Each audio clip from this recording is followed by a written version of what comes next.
The Project Tribute Foundation is a 501c3 nonprofit dedicated to aiding our nation's first responders. Our vision and mission is to enhance the life-saving capabilities of our first responders through raising awareness and funding for the life-saving work that they do. Our goal with the podcast is to be an educational avenue and a method for our heroes to express themselves. In the podcast, we will discuss various tough subjects. Some of the subjects may be uncomfortable or controversial. Our guests have the right to share their thoughts and ideas, and for our listeners to hear the unedited words of our guests. The Foundation's role is to showcase a diverse array of thoughts and opinions within the first responder community. If you hear something that you do not agree with, please consider reaching out to us at projecttributefoundation@gmail.com and join our podcast. If you're a first responder and you would like to share your story, we truly would love to hear from you and learn from your experiences. Please enjoy this week's show, and as always, like, comment, and share to help us grow. You can find more information at www.projecttribute.com.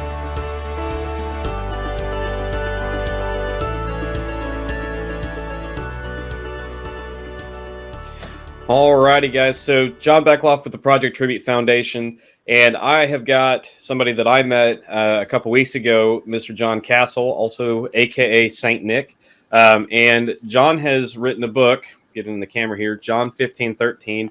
And I've put the link, and I'll put the link on here, but I found it on Amazon, as well as John had a signed copy for me because I got to meet him in person. But it's a phenomenal read, as well as just a real life story of some things that John went through. And so thought it'd be fun as our third podcast to introduce just another aspect of it. So we've talked with an EMS, we've talked with a firefighter, and now we're going to talk with somebody that's done the law enforcement, but he's also done a lot more than law enforcement. So John, welcome. Thank you so much for being here. And so you're, the kind of just the top goal is tell us about you. So if you'll start with your experience, and we'll just kind of see where this goes. Yeah, thanks, John. I appreciate you having me on the show. Just a little bit about me. I started my career in law enforcement right out of high school.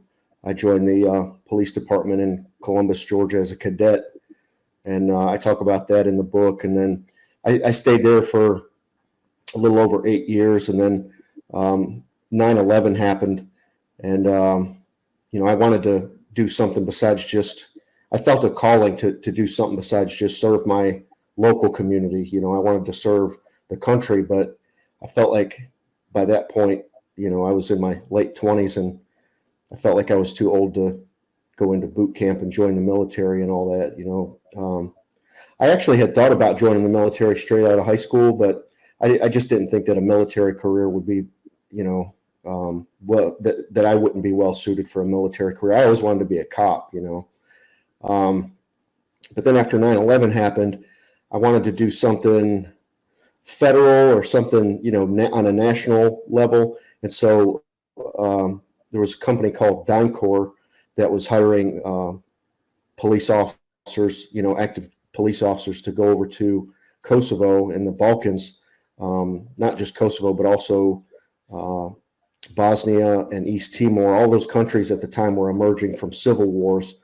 And I thought that would be a good way to serve my country, go over there and help those fledgling police departments learn how to police in a democratic society, And so it was under United Nations color, but it was a State Department contract. So I left my police department in Columbus, Georgia, and went on to do contract work for the State Department, for the United Nations, and for DynCorp. And I did that for a couple of years in the Balkans, and then the United States went into Iraq, in 2003. And then I joined a company called Blackwater. I started doing contract work for a company called Blackwater because they were sending a man named Paul Bremer over there to be the U.S. envoy. It's basically like the interim president after we took Saddam out of power. Until they could have their own elections and elect their own president. We had a guy named Paul Bremer that was the interim president, an American guy, and he needed protection, and that's the type of work that I was doing in Kosovo. I was doing close protection work. We were protecting a lot of lawyers and judges and and prisoners as well during the war crimes trials in the Balkans. And so Blackwater liked people with the experience that I had to get on the Paul Bremer detail and protect him over in Iraq. So I started doing that, and I can't really say who else I did contract work for through Blackwater, but I will say that it ended up leading to doing some work in South Central Asia, mostly Pakistan and Afghanistan, looking for some pretty heavy hitters, working with some people that were looking for, people that were directly responsible for 9/11. And I ended up losing some friends, to suicide as well as to terrorist attacks. And I talk about all that in the book.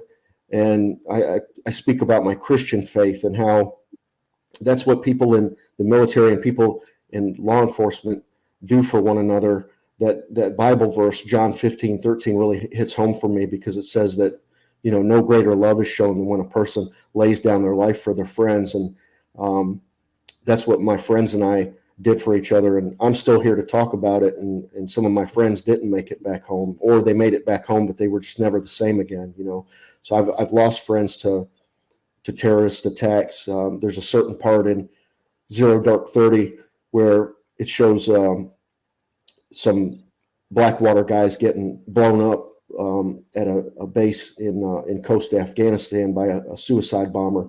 So I lost friends during that, and I talk about that in the book. During that incident, I lost some friends, and it's hard for me to watch that movie Zero Dark 30, because I always have to fast forward through that part, because it's too hard for me to watch it. And but I speak about my Christian faith and how there were a lot of times where I was I wouldn't say scared, but I'd say apprehensive about going into certain situations, because a lot of the things that we did as security contractors, we had to go out there and put ourselves on the front line in order to keep people safe. We were the expendables. We were considered expendable, and we had to go in and make sure that a situation was safe before other government people went in to investigate the situation. So they would always send us in first, and I had to rely on my Christian faith a whole lot to give me the courage and the strength that I needed going into a lot of those situations. And then afterwards, you experience, well, I did anyway, and I know a lot of my friends did as well. We experienced some post-traumatic stress, because you can't go into situations like that and it not affect you in some way, shape, or form. Every time we would go into like a close call situation, it kind of it tears you up a little bit inside when you walk away from it. Whether something happens or not, it's still, you leave a little piece of yourself there. And so, eventually I had to really start pray. I would say little prayers to myself a lot of times going into these situations. And then I said a lot of prayers coming out of them and thanking God for keeping me safe, and then I also talk in the book about coming back home, and trying to be a husband and a father again, and how difficult that was, ups and downs in my marriage, and in I don't shy away from talking about some of the more difficult topics in the book, like alcohol abuse once I came home, and then self-destructive thoughts and behaviors myself, but just how relying on God and my faith in Jesus and talking to my pastor really helped me get to the better place where I am now. I'm doing much better. My marriage is better. I'm a better husband and father than I was when I was going through all that.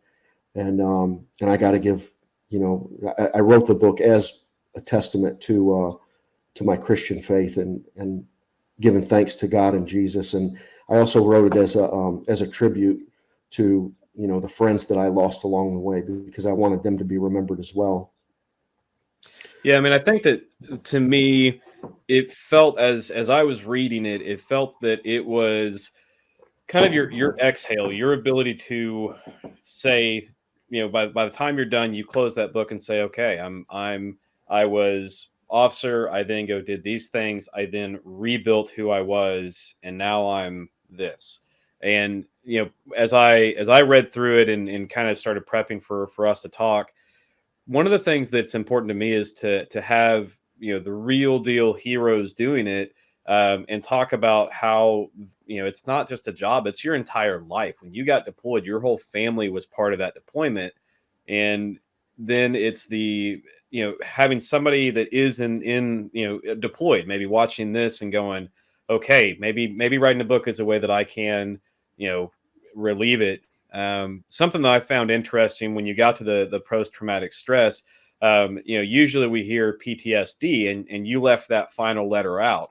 And when I talked with Justin Miller, Justin was kind of talking through the concept of PTSI, post-traumatic stress injury.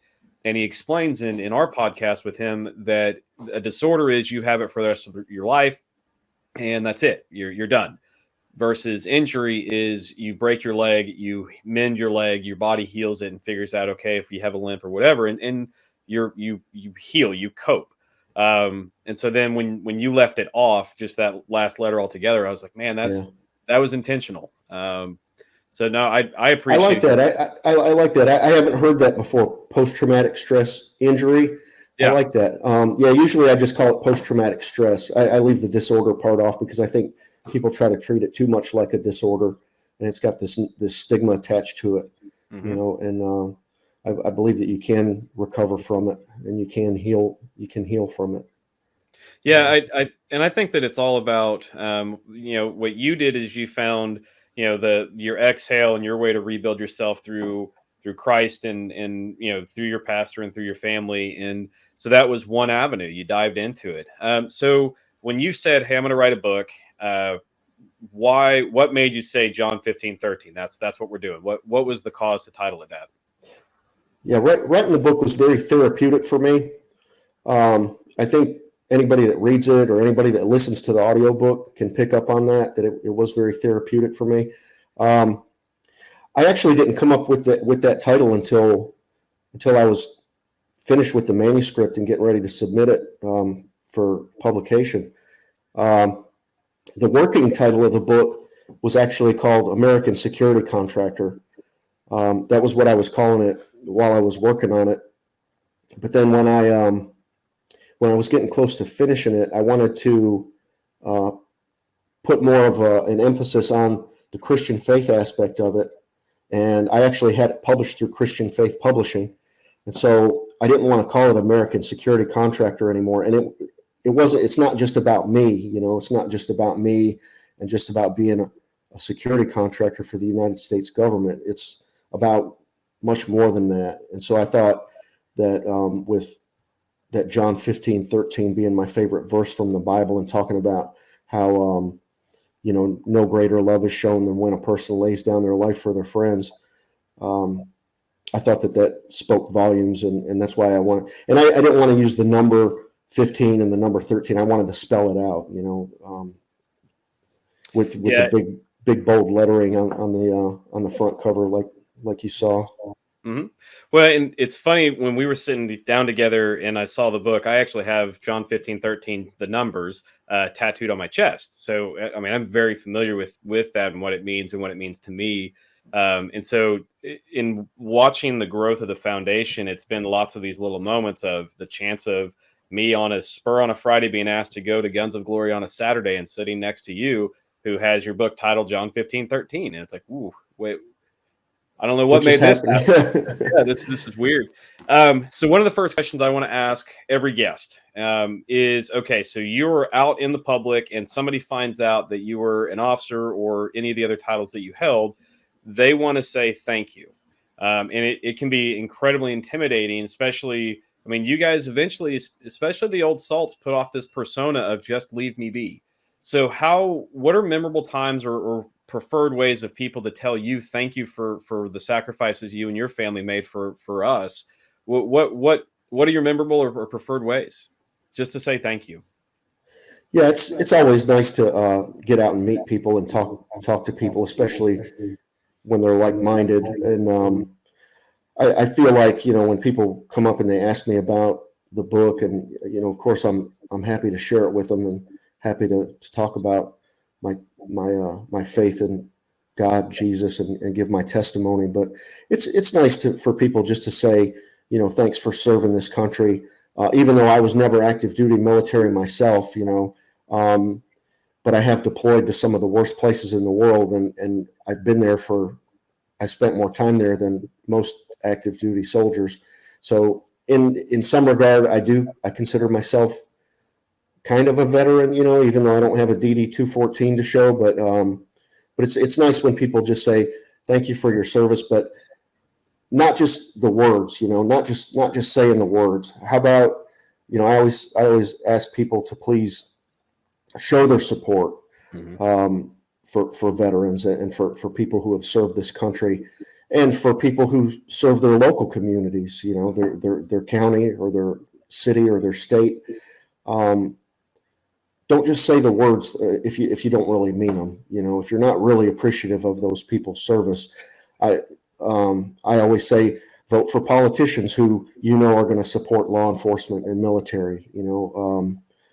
When you vote, if you're truly appreciative of those public servants, please take into consideration who you're voting for and how those politicians are going to support those public servants. And also, if you see a police officer ordering his lunch, if you go into a restaurant and you see a police officer or some police officers or some soldiers ordering their lunch, offer to buy their lunch for them. Kind of pay it forward. That's what I always tell people. Don't just say the words. Thank you for your service. Show it. Show that or contribute. Donate to organizations like yours. Project Tribute is doing wonderful, amazing things, and I was happy for the contributions that I was able to make, and people can do stuff like that. There's plenty of great charities and organizations, including yours, that people can donate and contribute to. Yeah, I think unfortunately, through the court case that just ended up, right before we logged on, I was seeing on Facebook that protests and riots are already kicking off. And so it's one of those things where it's a freedom that we get. And you talk about that in your book on that authoritative policing where they were just beating people with the sticks. And it's like, wait a second, this is a democracy. You can't do that. And it was an interesting... It was a quick shot of you're allowed to go protest and stand on the corner and say, whatever your opinion is, either side of the fence. But there's countries where we're trying to educate, hey, freedom means this. Freedom means you can stand on and say whatever you want. Yeah. So no, I think, especially around the holidays, it's harder whenever you see a first responder in the line of duty death, or you see the protest against those that. The fact that they're standing there and you're able to protest is because they're standing there and they're allowing, they're making sure you're safe protesting from somebody that doesn't agree with you. So no, I agree. So part of the book that the part of the book that you're referring to is where I was talking about, I was introducing my first days on the ground when I first got to Kosovo, and I was working with a multinational, international police task force over there. So I was working with, police officers that from all over the world. And a lot of these police officers that are officers in third world countries are very brutal, and nobody calls them out on it. Nobody checks them on it. They will beat civilians down in the street just for talking back to them, and nobody does anything about it. There's no multi-million-dollar lawsuits, and there's no internal affairs investigation. They just get away with it in certain countries. Here in the United States, we're very blessed to have the system that we have. It would just be nice if people would appreciate that more. A lot of times I think I would love to give people an education and just take them around the world and show them how, justice is served and how police officers do their jobs in other cities and other countries around the world.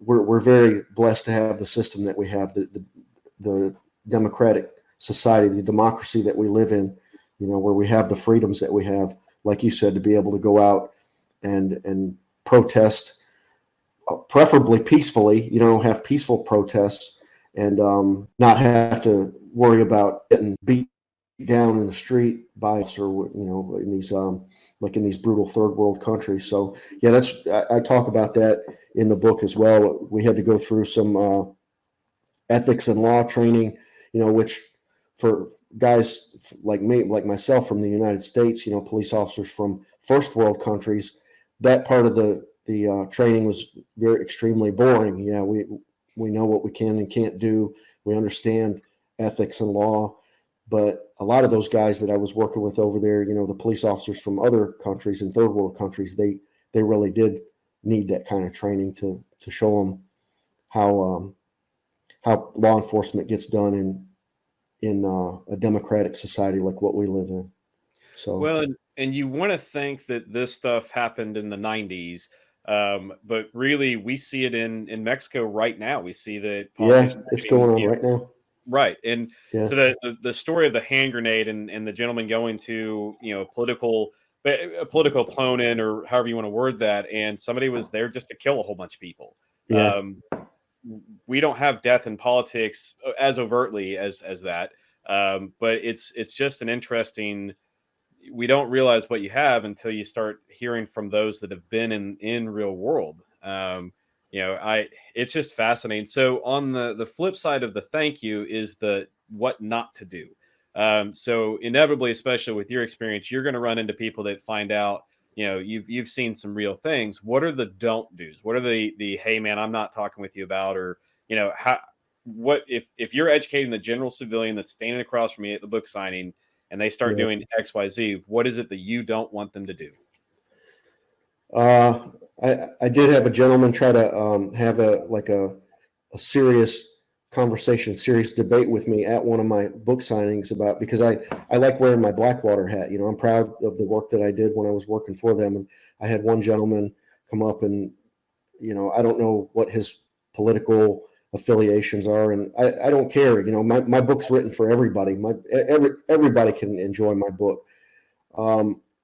But this guy just wanted to get into a debate with me about, the Nisour Square incident in Iraq, where, and whether or not that was a justifiable shooting. And I don't know. I wasn't there when that happened. The the Raven guys, they got found, not guilty. They got acquitted. They all got pardoned. So, um, whether or not that was a justifiable shooting, or whether or not, it's okay for those guys to be out walking the street. I don't really know, because, like I said, I wasn't there. I know that they did what they thought was the right thing to do at the time, and none of them died. No Americans got killed that day, and that's what they were there for. They were there to protect their principles and to protect their team. Yeah, I would ask people not to bring their personal beliefs to my book signings, and don't call me out on the bad things that they think Blackwater or people who worked for Blackwater did. Blackwater also did a lot of very good things, uh, and a lot of these politicians like Condoleezza Rice, who I love Condoleezza Rice. I wish she would run for president. But we also had Barack Obama, Joe Biden, people from the Obama administration, as well as the Bush administration, come over there to visit, and we had to provide protection for them while they were there. And a lot of politicians are very appreciative of the work that we did over there and for keeping them safe while they were there. And other ones, as soon as they leave that country and they're safe and they're still alive, they threw Blackwater under the bus, and they threw and I think you probably know the politicians that I'm talking about that would throw Blackwater guys and their teammates directly under the bus.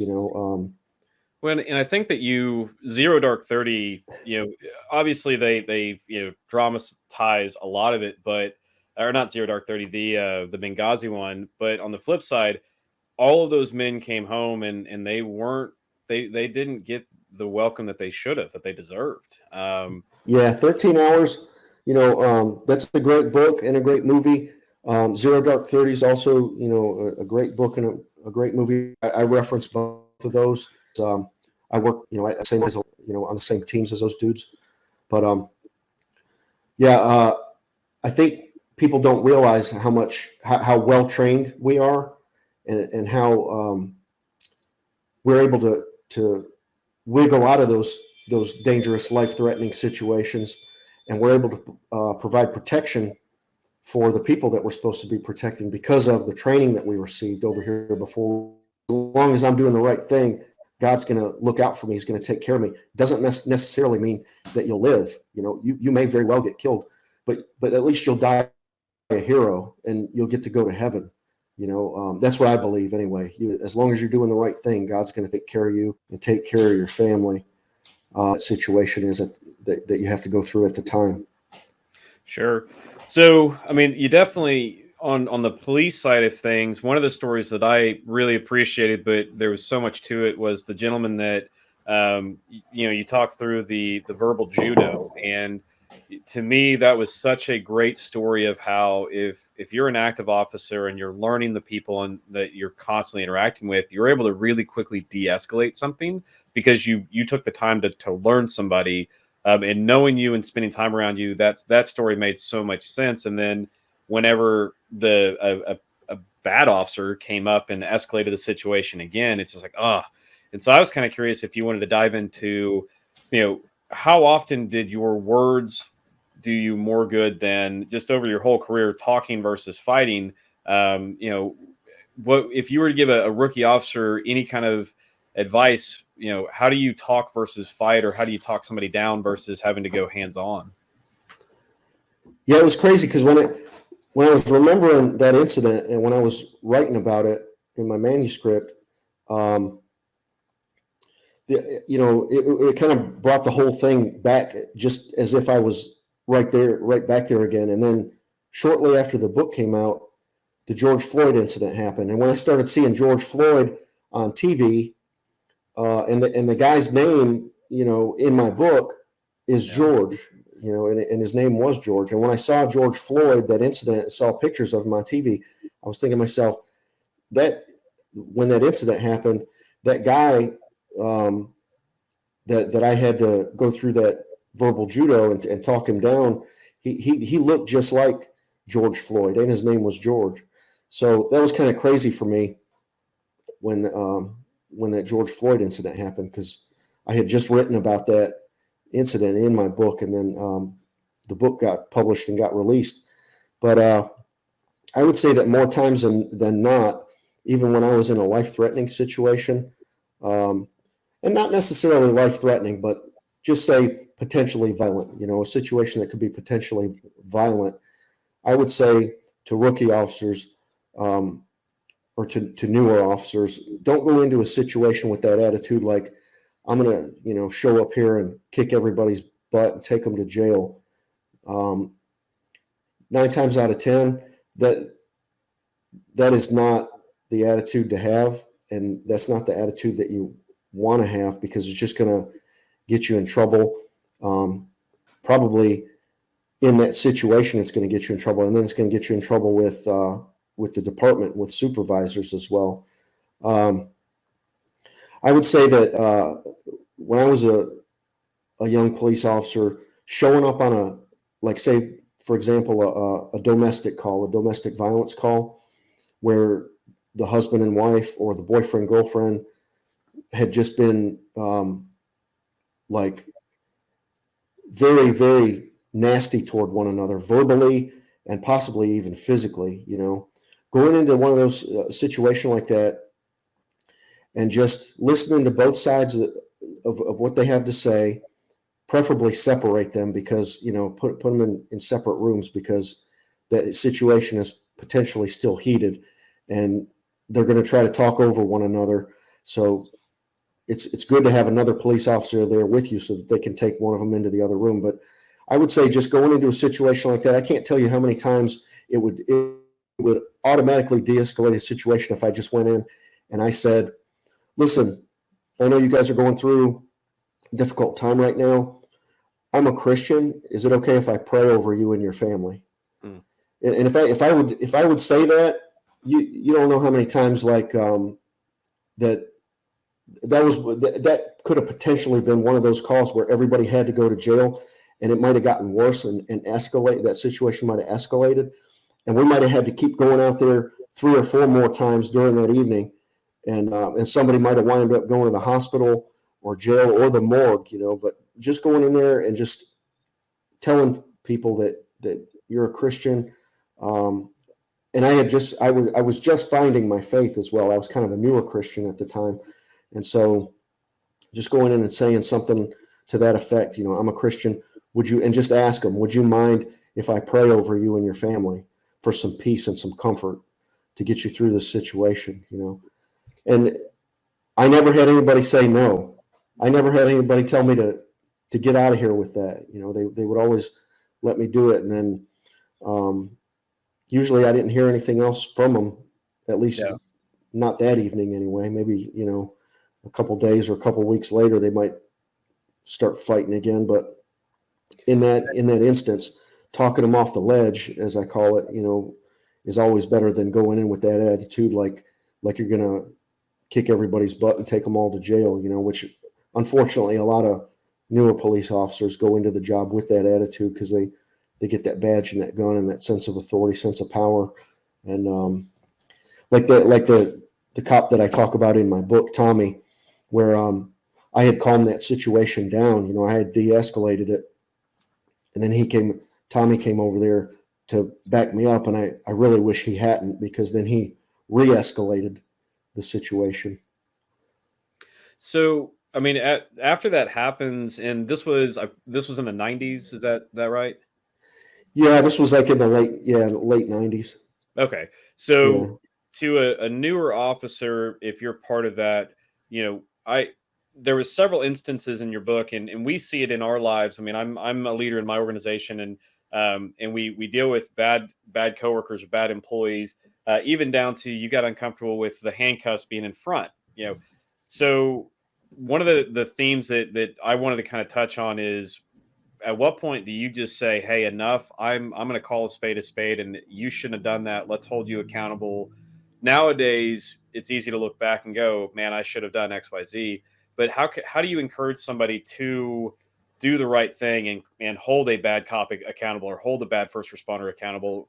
How do we help that across our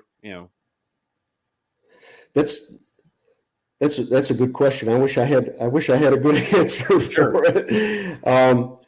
I think if there's somebody there that's a poisonous employee, that's just that that they're doing something wrong.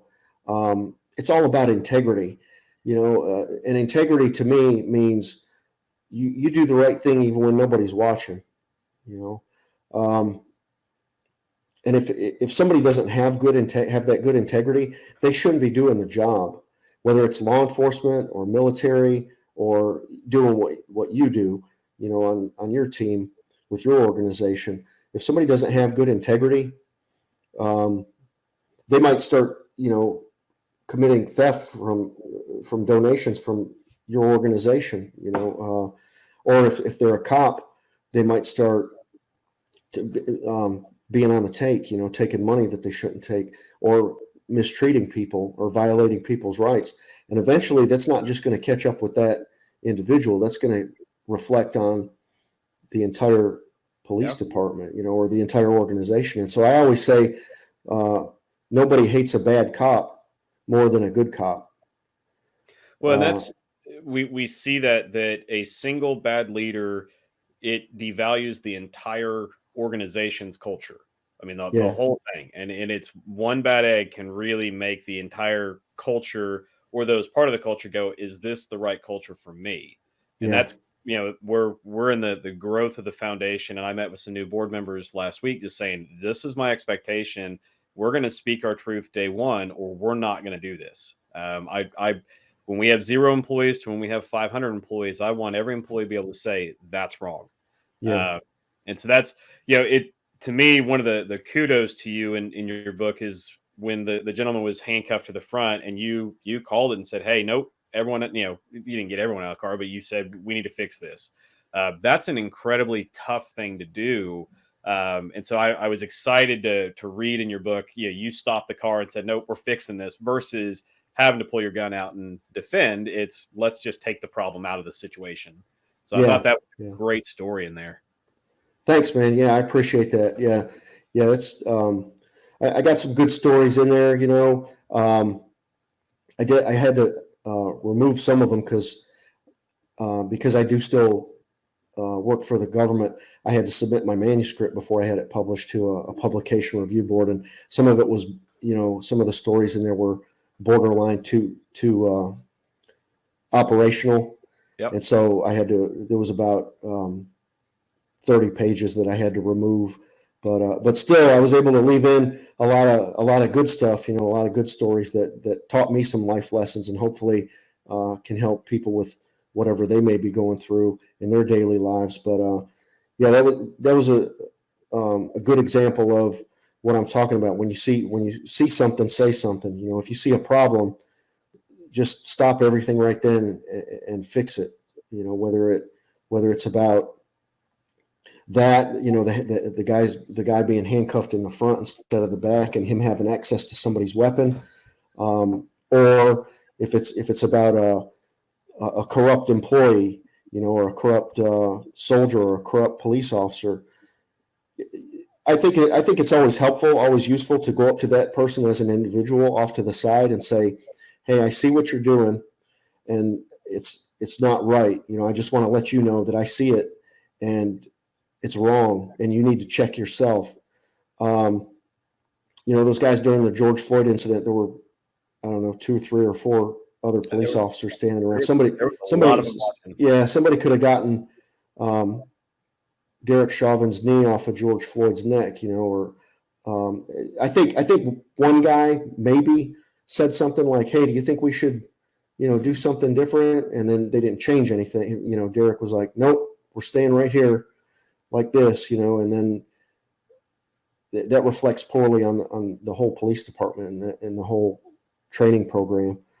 Well, and I think that's something that people don't understand, that I had the privilege of, through the foundation and work that I've done.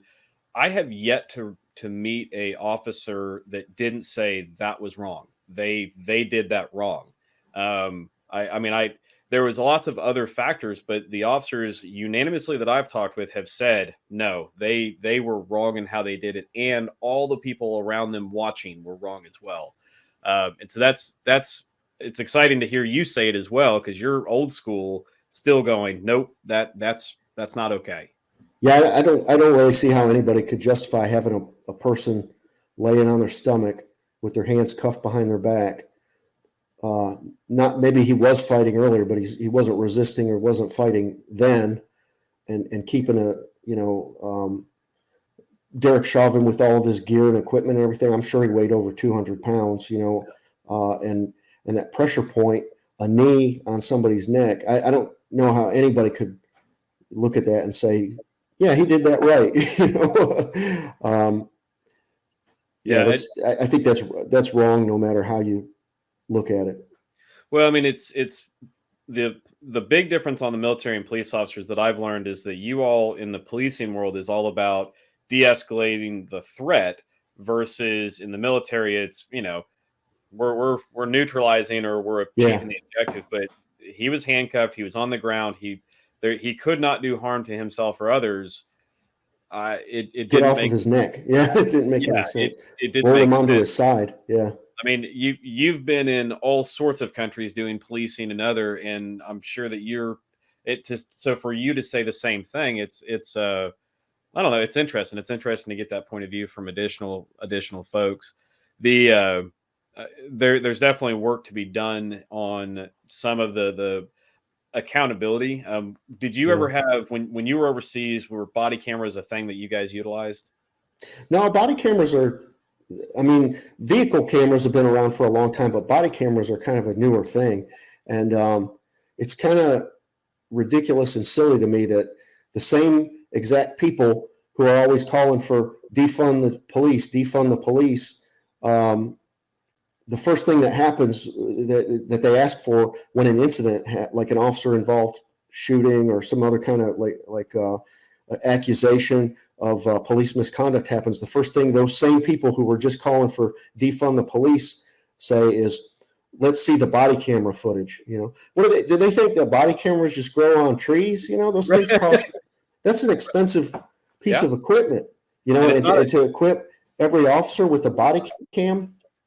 Yeah, Bartlesville just a couple years back launched body cameras, and you don't have a one-time expense. Officers break the clips, the cameras fall off. They got into a wrestling combat.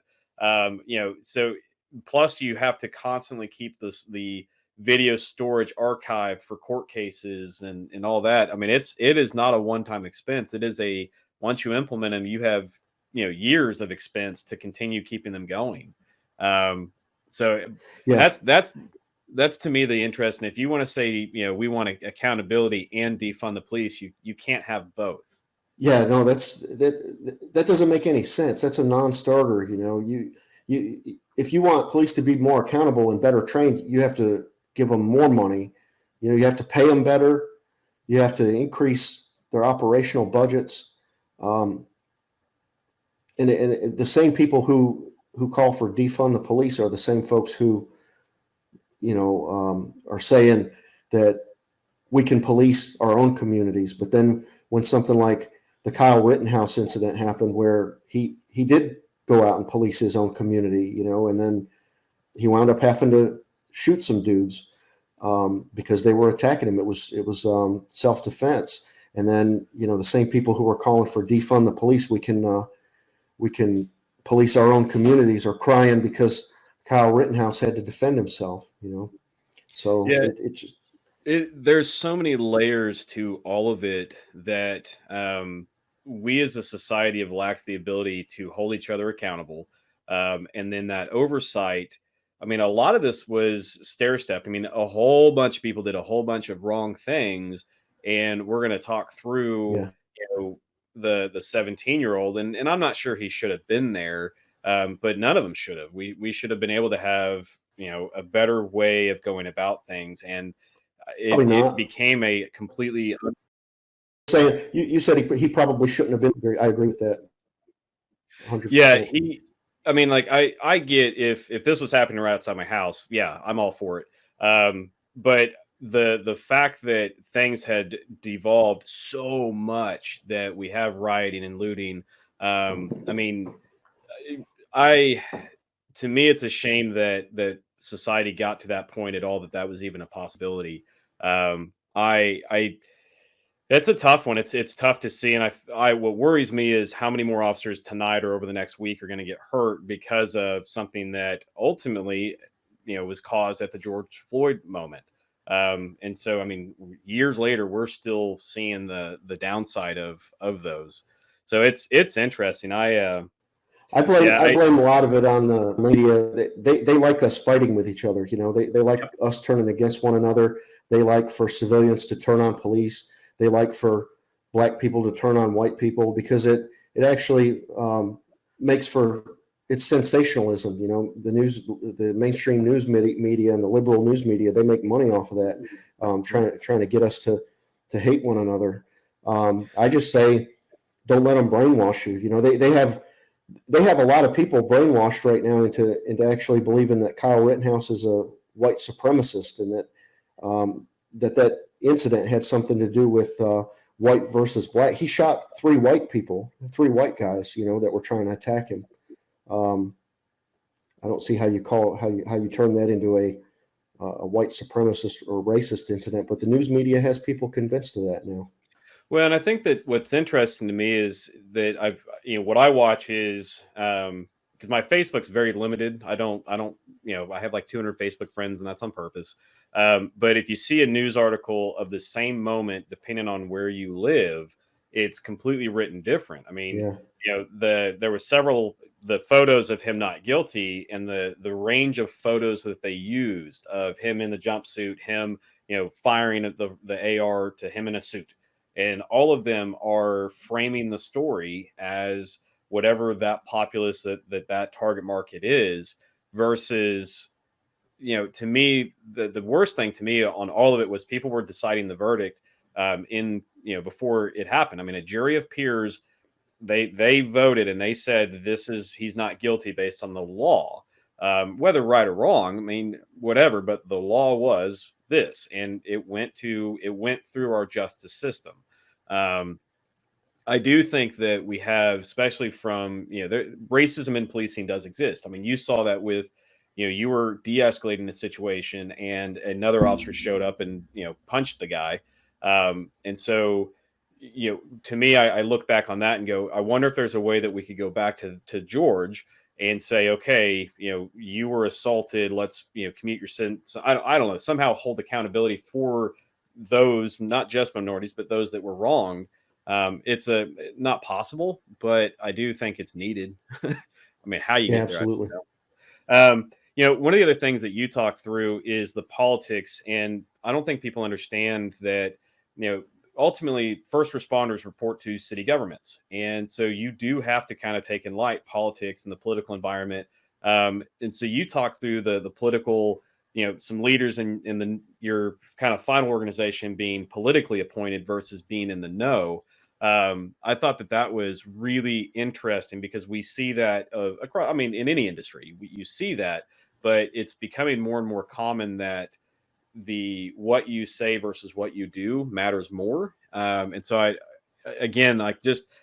I loved your book, man. Everything within that was well written, and there's so much to just unpeel out of that it's just I loved your book. I mean, it's just that simple. Thanks, man. I appreciate it. I think Kim would be willing to. Kim, I write a lot about her in the book, and I think she'd be willing to come on here and do one of these podcast episodes with you, where you can talk about, all the things that she went through with me. Through me being deployed, her not knowing where I was or what I was doing or how I was doing. She would. I'd just be gone to, unnamed country, X country. And then, something happens on TV where she sees where something blew up or, some people got killed, and she wouldn't hear from me sometimes for a day or two because communication over there, depending on where you are, kind of, there's a lag, there's a lag in communication there. And so God bless her for being a strong woman and a strong wife and a strong mother, yep. And giving her the peace and the comfort that she needed. Yeah, I can't imagine just overall the spouses and families of first responders. It is a life where you are dedicated to the job. I mean, I got frustrated this morning because I got called into work this morning, and last night before, were just a little alarm that went off. But it's, you all go through that and your families go through that, but are they alive? Are they not? I would love to, I definitely, as we continue to progress, I want to talk with the spouses of first responders and family members on, how does that impact your life? How do you cope with it? Because the same thing, like as you talk with PTS, right? Post-traumatic stress. Yeah. Okay. So as you talk with post-traumatic stress, they have it as well. I mean, That is incredibly stressful. The acclimation and reintegrating you back into the household and this is the phase the kids are in. You need to be prepared for that. There are just so many. I mean, you kept going on deployments, and how hard was that when you would come back home? And what did that process look like of you reintegrating back into the house? Yeah, that's tough. I did that job deploying overseas for about 16 years, and so it's a constant rotation in and out, going off for months at a time and then coming home for a month or two and then going back out again. There's definitely an adjustment period when you're deploying and then when you're reintegrating yourself back into home life. And just going to the grocery store to shop together can turn into certain challenges because me coming back from a third world country would just not be used to walking into Walmart with my wife or walking into the daycare or the school with my kids, so there's just, there was definitely an adjustment period, both deploying out and then returning every time for every deployment. Right. Yeah, I mean, you see it in the movie Castaway, where when he's at the end of the movie and he's in the hotel room and he's just flipping the light switch on and off, just Yeah. on and off. And you all, the deployed service member, especially to other countries, I mean, it's the steam coming out of the toilet. You deal with all sorts of weirdness, and that was a great story, by the way. We're gonna leave that way. You have to go buy the book to hear it. But yeah, I mean, it is a fascinating thing where you go from living in these third world countries, and it's kind of, as you were talking through the training, where you were just getting attacked while you're going to the bathroom, or at any point, and so you're during that time of training having to be, I don't know, extra vigilant, and then when you come home, you're still extra vigilant, and that slow, okay, I can exhale, I can relax. And so then, a glass breaks out in the dining room, and you're, ready to go. And it's like, no, we're good. So that's a tough, that integration back to the household, man. That's something else. Yeah, it's the only time where you can feel totally relaxed, in your house. But a lot of times I couldn't, and I think a lot of police officers and a lot of soldiers, they go through that same thing, where when you're out on the street, or when you're on a deployed, trip overseas, be totally relaxed. You're at least a little bit vigilant and a little bit aware of your surroundings at all times, even if you're just back in your room, or back in your hooch, or trying to relax as best you can, or if you're a police officer, you're maybe in your car trying to catch up on your reports. You have to at least be a little bit aware of your surroundings, all the time. And then when you come home, it's kind of hard. It's kind of difficult, because you keep thinking somebody could invade my house right now. You're always thinking about, you're still contingency planning. Even when you come home, you're like thinking about, home invasions, people kicking in the front door and coming in and stealing from you, so it's difficult for safety and first responders to be able to completely relax. Yeah, I think, one of the questions, so, the PTSD or the PTS, I mean, you're a contractor. They have, once you're not employed with them, they don't have any obligation to you. Did you have opportunities for counseling or for any of that stuff, or was it have a great day and you were on your own? Yeah, when you're a contractor, when you're a security contractor, you just work the contracts. They don't pay any kind of, they don't have any kind of benefits built into that. They basically just pay you cash. You make a daily rate for every day that you're deployed, but then when you're back home, you're just kind of on your own. You don't have to come back for another contract if you don't want to. They would always like you to, because you're experienced. They know you're going to do, once you have worked a few of them, you kind of build up a reputation. They know that you're going to do a good job and be able to go over there and complete the contract. So yeah, you just go from contract to contract. They don't have any kind of like employee assistance programs or anything like that. Right. I mean, so in the military, I've seen it where they have okay, you're going home and you need to go watch this presentation on how to, your first couple days, don't drink, or, all the acclimating back to the family. There's counseling and there's trainings and all that stuff. Whereas you're getting a plane ticket and that's it. Like that's it. That, yeah. Wow. That is, I mean, that's a whole nother segment of, I mean, you're expendable though. I mean, you say that a couple times in the book, that you really are like, you're not our problem once you're home, you're not our problem. That's exactly the attitude. The company, like Blackwater, for example, or any security contract company, sure, they pay you a daily rate, but on the contract side of it, on the contract end of it, the U.S. government is pay, or whoever the contract is with, is paying that company a healthy, contract fee to keep you deployed. And so they just, like you said, and like I mentioned in the book several times, we were expendable. We were paid a daily rate.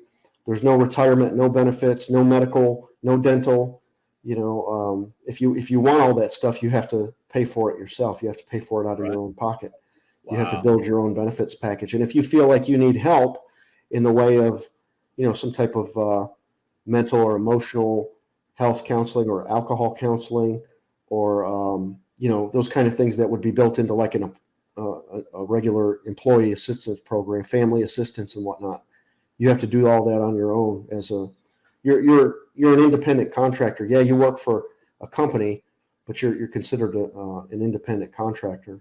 Right. We gave you the money. Go get counseling on, if you need it. I mean, Yeah, I get it, because again, you're volunteering for it. You can leave at any point. I mean, I get it. It's nothing against the company themselves. It's a company, and that's what you're signing up for.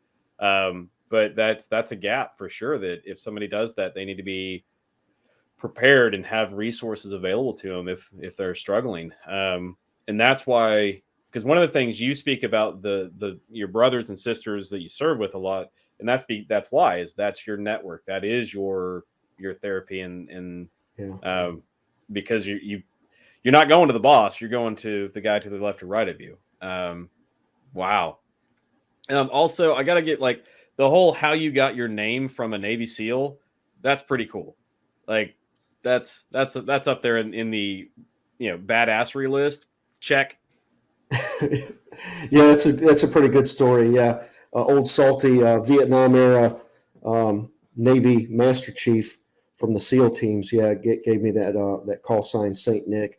And it was mainly just because I showed up on site. I didn't already have a call sign or a nickname, and he saw that my middle name was Nicholas. When he saw my passport, and then he was trying. I could tell the wheels were turning. He was trying to think of a some kind of a call sign that he could make with my middle name being Nicholas, and then he came into the chow hall and he saw me praying over my food. And That was and it. then it got into a whole debate about Christianity. And then he just, started calling me Saint Nick. And I don't consider myself a saint, but I did some historical research on the actual Saint Nick, not the fictional iconic Santa Sure. Claus, but Right. The there real was one. a dude. Yeah, there was a real Saint Nicholas.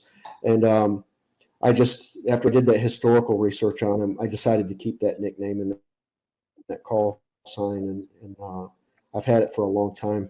And, anybody in the community that I work in, if they hear that call sign Saint Nick, usually they know that's me. They know, somebody's talking about me if they refer to Saint Nick.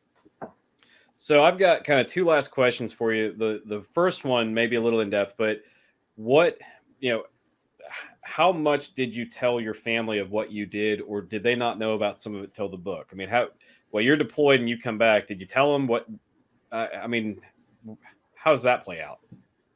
Yeah, they didn't know a lot. They didn't know a lot of things until they read the book. Actually, they didn't know a lot of the places where I was, or like what I was doing, or who I worked with or worked for until it came out in the book.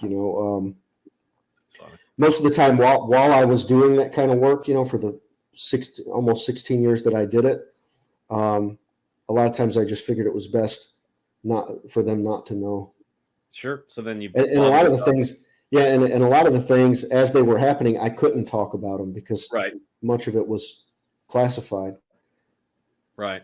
So, kind of the final question, and we're at that hour, but if somebody is struggling, with depression or work related PTS, what's one thing that you think that they need to look at to do to help them, or give a piece of advice for somebody that's struggling? Open up. I would say the first thing that they need to do is open up a line of communication with God. They don't necessarily have to, accept Christianity as their faith, but at least don't reject that relationship with God. I believe that there is a higher power. There is a creator. And I would say that, police and military people, law enforcement and military types, we're always issued a radio, and, you have that line of communication with the dispatcher with headquarters, why would you reject a line of communication with your creator? And I think if people just, that's the first step, just opening up that line of communication, and you'll see how much better things get after that. You'll see that, how much stronger you become, and how much comfort it brings you to have that open line of communication. Just talk with him, talk with God. God's like a father, and like any good father, he doesn't want to love us from afar. He wants to have that open line of communication with us, just like a good father would with his own kids. And he wants us to climb up into his lap and ask for big, important things, and tell him what it is that we're struggling with and what it is that we need. And if people would just do that, and he works in his own time, so it may not happen immediately. I mean, you can't just say, God, I want a Ferrari, a Ferrari's not going to show up in your driveway. But if you can just open up that line of communication and have that faith. Alrighty. Well, that's really for the first go round. We've hit on a lot of stuff, and so I definitely want to bring you back and get Kim on there, and kind of we've got some ideas of doing panels of multiple different first responder wives and all of us talking with each other. Even having bringing Jared, Justin, and you on, and you all talking with each other, and us kind of just talking through the differences of a police to fire to contractor to EMS, all of it. So we what we'll do is I'm going to edit this over the next week. And then it'll broadcast Friday. So once I get the first edit done, I'm going to put it on YouTube, and I'll send you the YouTube link. That way you can watch the whole thing before it kind of blasts out. And then Friday at 8, it'll go on all the various podcasts and our Facebook page and all that stuff. So kind of tonight I'll go through and edit. And there was a couple times where the internet connection had a lag. And so I'll splice that out and get it nice and cleaned up as best as possible. And then, is there anything else that you need from me? Any questions? Anything I can do? No, I think I'm good, John. I appreciate you, having me on and let me talk about this stuff with you, and let me, come on and promote my book. And I think you and Project Tribute, you guys are awesome. You guys are doing great things over there, and I'm glad that you enjoyed my book as much as you did. And I appreciate you having me on and letting me talk about this stuff and helping me get the word out about my book. I don't make any money off of the book. Usually anything I make off of it, I wind up spending it and breaking even on it in travel or trying to do book signings. But then any profits that I make, I always wind up, donating them to organizations that are near and dear to my heart, like Project Tribute. Yeah, I mean, your donation, we took bleed kits. I learned last night they're also referred to as blowout kits. I feel like it was around 40 or 50 of them that we've already handed out to various counties within Oklahoma. So I appreciate the support and look forward to us growing together. So tell Kim hi for me. Tell everyone hi for me. And other than that, I really appreciate you and have a happy Thanksgiving. Okay, John. Thank you. Thanks for having me on. Happy Thanksgiving to you. Appreciate you. Have a good one, brother. You too. Bye. This podcast is hosted by the Project Tribute Foundation. We are a 501c3 nonprofit dedicated to aiding our first responders. Thank you for listening. For more information on our efforts, check us out at www.projecttribute.com. If you're a first responder that would like to share your story, contact us at projecttributefoundation@gmail.com. You can find us on various social media and podcast sites by searching the Project Tribute Foundation. 100% of donations are used to save lives, while our retail store pays for any of our operational costs. Thank you again, and please be sure to like us, follow us, and share our foundation with your friends. Stay tuned weekly as we continue to share our stories from our nation's heroes. Thank you.